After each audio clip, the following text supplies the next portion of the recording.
મજામાં જશો તો મારા બ્લોગમાં તમારું સ્વાગત છે।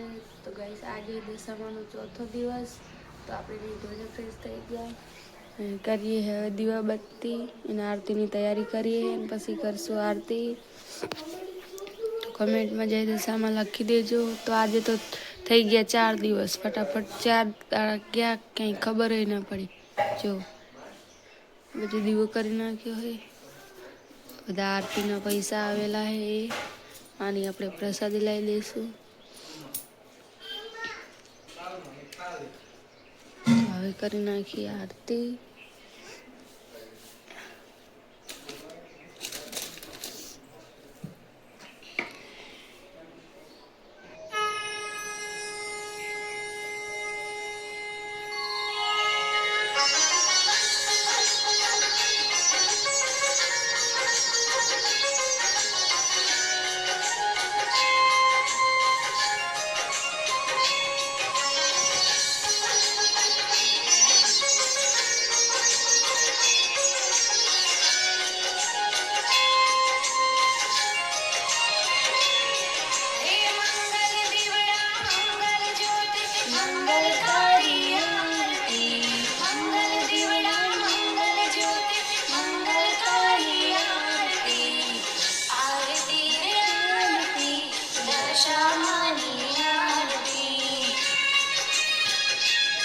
જો ગાઈસ હવે આપણે જઈએ રાધનપુર ચાલતા, કારણ કે ફૂલકાતીને વર્ત છે એટલા માટે શંકર ભગવાનને પૂજવા।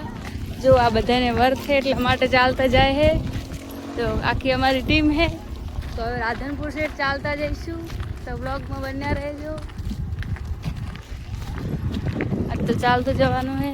અહીંયાથી રાધનપુર 3 કિલોમીટર જ છે, એટલે ફટાફટ પહોંચી જઈશું। પછી શંકર ભગવાનની પૂજા કરીશું। તો જય માતાજી। જો એટલે હાલ તો આપણે અહીંયા બેઠા છીએ। જો આ બાજુ પાણીની કેનાલ પણ છે, આ બાજુ ફૂલ પાણી છે,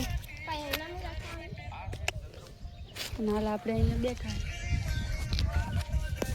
એ આવે પછી જઈએ આપણે। ફાઇનલી આપણે પહોંચી ગયા રાધનપુર ને હવે જઈએ આપણે દર્શન કરવા ભોલેનાથના। તો બીજા બધા પાછળ છે, કારણ કે અમને પ્રસાદી ફૂલ ને એવું લેવાનું હતું એટલા માટે। તો આપણે જઈએ પહેલાં, કારણ કે આપણે વિડીયો બનાવવાનો હોય એટલા માટે। આગળ પહોંચી ગયા, જો બહારનું લોકેશન મસ્ત। તો હવે જઈએ અંદર।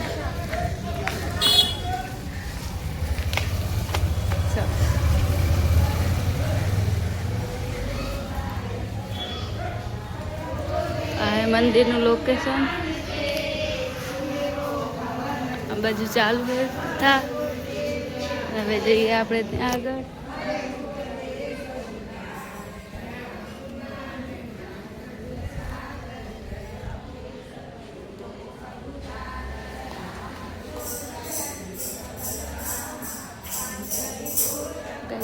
મંદિર પહેલાં આપણે રામજી મંદિરે દર્શન કરી લઈએ।